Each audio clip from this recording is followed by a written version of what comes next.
অনাথ স্মৃতিসংঘের আলোকসজ্জা এবং সামনে মণ্ডপ দেখতে পাচ্ছেন।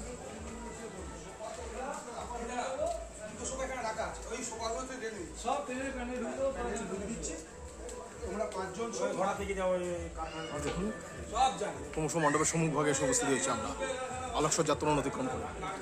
এ দেখুন একটা বেশ ভালো পুষ্প দিয়ে একটা স্তর তৈরি করা হয়েছে এবং কালীর বিভিন্ন রূপ এবং কালী আরাধ্য দেবীর বিভিন্ন কথা কাহিনী কিন্তু মণ্ডপের দেওয়াল বরাবর ফুটিয়ে তোলা হয়েছে।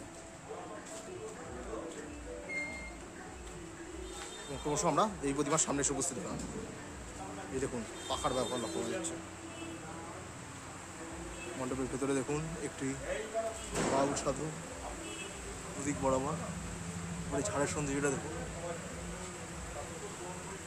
এই দেখুন উলো পাখা এগুলির ব্যবহার কিন্তু মণ্ডপ জুড়ে লক্ষ্য করা যাচ্ছে। দেখুন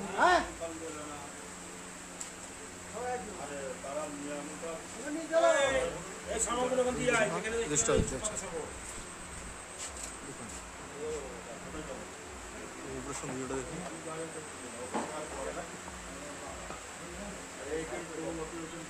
দেখুন প্যাঁচা কাঠপুতুলের প্যাঁচা